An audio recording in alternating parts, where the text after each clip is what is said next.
बताऊंगा कि आपने एक प्रोजेक्ट की स्टार्ट और एंड डेट से किस तरह वर्किंग डेज निकालने हैं, क्योंकि स्टार्ट डेट और एंड डेट के दरमियान ज़ाहिर है उसमें वर्किंग डेज के अलावा वीकेंड्स होते हैं, यानी संडे और सैटरडे होते हैं, जो हर मुल्क में हर जगह जो है वो ऑफ होते हैं। अगर आप कस्टम अपनी मर्जी का वीकेंड भी यानी वर्किंग डेज देना चाहते तो वो भी आप कर सकते हैं। तो इसके लिए फार्मूला है is equal to net work days. इस पर डबल क्लिक करें और यहाँ पे लिखो स्टार्ट डेट। स्टार्ट डेट हमारे पास ये है, इसके बाद इन डेट। इन डेट अगर हम हॉलीडेज देने के बगैर इसको क्लोज करें तो ये हमें बताएगा कि इस डेट और इस डेट के दौरान वर्किंग डेज जो है वो 11 है। हालांकि यहाँ से तकरीबन ये 16-17 डेज बनते हैं, लेकिन इसमें सैटरडे और संडे को ये निकाल के देता है, तो इसलिए तकरीबन 5-6 वर्किंग डेज सैटरडे और संडे है, तो वो निकाल के नेट वर्किंग डेज जो है वो 11 है। अगर हम इस फार्मूले को एडिट करें, यहाँ पे हॉलीडेज का लिस्ट भी दे दे जो कैलेंडर ईयर में जो कैलेंडर के ऊपर गजेटेड हॉलीडेज होते हैं, जिस तरह ईद उल फितर है, ईद उल अजहा है, उसके अलावा यकम मई है, रबीउल अव्वल की छुट्टियां हैं, तो वो उसका लिस्ट आपके पास एक्सेल में होना चाहिए और वो कामा देकर आपने पूरा लिस्ट सेलेक्ट कर लेना है। तो ये लिस्ट मैंने सेलेक्ट किया और ब्रैकेट क्लोज किया। तो नेट वर्किंग डेज इस लिस्ट के साथ अगर ये दोनों डेज भी निकाल दे, हफ्ता इतवार भी निकाल ले, तो 9 डे बचते।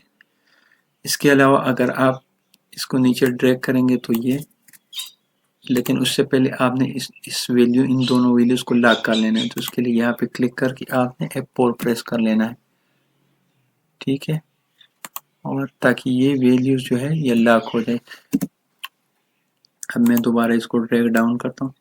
इसको लॉक करने का मकसद ये है अगर मैं इसको कॉपी करूँ तो ये फिर नीचे सेल्स सेलेक्ट हो जाएंगे, तो इसलिए इसको लॉक करना पड़ता है। बिस्मिल्लाहिर्रहमानिर्रहीम। आज की इस लेक्चर में इंशाल्लाह आपको बताऊंगा कि आपने एमएस एक्सेल में अपनी एज या अपनी सर्विस किस तरह निकालनी है। तो इसके लिए फार्मूला है is equal to dated F. Dated F लिखने के बाद अपने ब्रैकेट स्टार्ट कर लेना है, फिर स्टार्ट डेट यानी डेट ऑफ बर्थ लिखना है, कामा आज का दिन या जिस डेट को आप रिटायर हो रहे, कामा आपको ईयर्स में चाहिए तो डबल कोट्स में आपने वाई लिखना है और ब्रैकेट बंद कर लेना है। तो ये 18 साल। अब मंथ के लिए दोबारा मुझे फार्मूला लगाना पड़ेगा डेटेड एफ, उसके बाद ब्रैकेट स्टार्ट, फिर start date comma end date कामा मंथ के लिए मुझे डबल कोट्स में लिखना पड़ता है वाई एम, ठीक है, और ब्रैकेट बंद। इस तरह डेज के लिए is equal to dated F, उसके बाद ब्रैकेट स्टार्ट, फिर start date comma end date comma, फिर डेज के लिए मुझे लिखना पड़ता है एम डी, ठीक है, और ब्रैकेट बंद। अब मैं इसको ड्रैग डाउन करता हूँ तो ये मुझे बताएगा कि कितने कितने सालों की है ये 3 बंदे और कितने मंथ्स की है और कितने डेज की। शुक्रिया। मैं आज की इस वीडियो में इंशाल्लाह आपको बताऊंगा कि आपने किसी भी डेट से उसका उसी माह का आखिरी डेट किस तरह मालूम करना है। तो उसके लिए तरीका है, फार्मूला है ईओ मंथ। ईओ मंथ लिख के आपने इसके ऊपर डबल क्लिक कर लेना है और ये आपको बताएगा कि आपने क्या इनपुट देना है। तो इसके बाद स्टार्ट डेट, ये डेट है, कामा अगर आपने इसी माह का मालूम करना है तो आपने 0 यहाँ पे लिखना है, मतलब कि करंट माह। अगर आपने इससे पिछले का मालूम करना है तो आपने -1, और अगर आपने इससे नेक्स्ट यानी नवंबर का मालूम करना है तो आपने 1 लिखना है। तो मैं इसी माह का मालूम कर रहा हूँ तो मैंने यहाँ पे 0 दिया और ये मुझे कहेगा कि 31 अक्टूबर पे ये ख़त्म हो रहा है।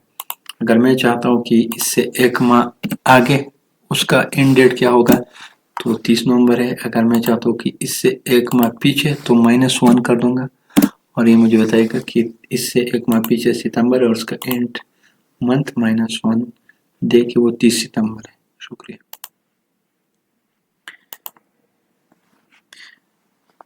बिस्मिल्लाहिर्रहमानिर्रहीम। आज की इस वीडियो में इंशाल्लाह आपको बताऊंगा कि आपने किसी भी एम्प्लॉई का ज्वाइनिंग डेट से उसका ईयर, उसका मंथ और उसका ज्वाइनिंग डे किस तरह निकालने।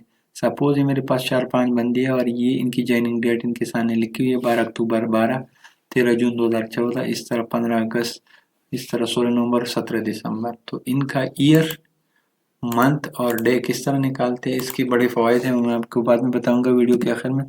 इज इक्वल टू फार्मूला है ईयर निकालने के लिए, ईयर YEAR ब्रैकेट स्टार्ट और उसके बाद आपने जॉइनिंग डेट सेलेक्ट कर लेना है और ये आपको बताएगा कि ये किस साल आया है, इसने जॉइनिंग कब दी है, 2012 में। इस तरह मंथ निकालने के लिए मेरे पास फार्मूला है MONTH मंथ ब्रैकेट स्टार्ट, फिर यही जॉइनिंग डेट सेलेक्ट कर लेना है और ये आपको मंथ दे देगा, यानी अक्टूबर के महीने में आया है तो 10वां महीना है। इस तरह डे निकालने के लिए DAY ब्रैकेट स्टार्ट और इसके बाद आपने जॉइनिंग डेट सेलेक्ट कर लेना है, तो ये आपको बताएगा 12 तारीख को आया हुआ है। ठीक है, अब इसका फ़ायदा क्या है कि सपोज़ अगर आपसे कोई पूछे कि 2012 में कितने बंदे आए हैं, तो इसके लिए आप फार्मूला यूज़ कर सकते हैं काउंट एफ। ठीक है, काउंट एफ लिख के आपने पूरे रेंज को सेलेक्ट कर लेना है, उसके बाद कामा देना है और इस सिस्टम को बताना है कि आपके पास जो 2012 के बंदे हैं उनको आपने काउंट कर लेना है। तो मैंने रेंज सेलेक्ट किया जॉइनिंग ईयर से और उसके बाद मैंने कामा लिख के 2012 लिखा, तो इसने मुझे बताया कि 2 बंदे हैं।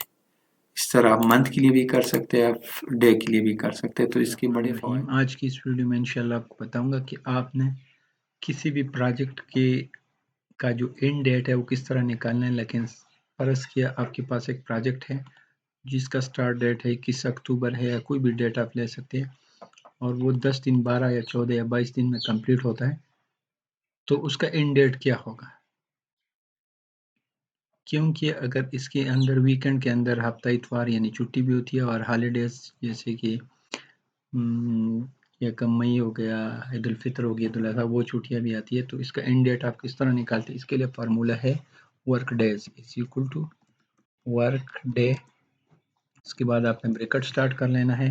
फार्मूले के अंदर सब कुछ है, स्टार्ट डेट तो ये है, कामा डेज नंबर ऑफ डेज आप हाथ से भी लिख सकते हैं, यहाँ पे मैं ये नंबर ऑफ डेज सेलेक्ट करता हूँ, कामा हॉलीडेज, हॉलीडेज हमारे पास जो साल की छुट्टियाँ होती है, गजेटेड छुट्टियाँ कैलेंडर में मौजूद होती है, वो सारी आपने उसका लिस्ट सेलेक्ट कर लेना है एक्सेल से और ब्रैकेट क्लोज कर लेना है। तो ये प्रोजेक्ट अगर 21 अक्टूबर को स्टार्ट होता है और 10 दिन बाद कंप्लीट होता है तो ये 6 नवंबर को कंप्लीट होगा, क्योंकि 25 अक्टूबर को छुट्टी है और इसमें 4 दिन वीकेंड के भी आ जाएंगे, यानी कि 22 को छुट्टी है, फिर इस तरह 28 29 को छुट्टी हो गई और इस तरह 25 को भी छुट्टी हो गई, तो ये सारी दिन निकाल के ये 6 तारीख को कंप्लीट हो जाएगा। अगर आप कहते हैं कि नहीं हमारी ये हफ्ते इतवार की छुट्टी नहीं होती, मेरा जो वीकेंड है उसमें एक दिन की छुट्टी हो, तो उसके लिए दूसरा फार्मूला है, मैं इस पे लगा लेता हूँ, इज इक्वल टू वो है वर्क डे इंटरनेशनल, ये फार्मूला है वर्क डे इंटरनेशनल, इस पर डबल क्लिक करें, इसमें भी वही है start date comma number of days. ठीक है, इसके बाद आपने अपना वीकेंड चूज़ करना है इस लिस्ट में से, ये सारा लिस्ट है।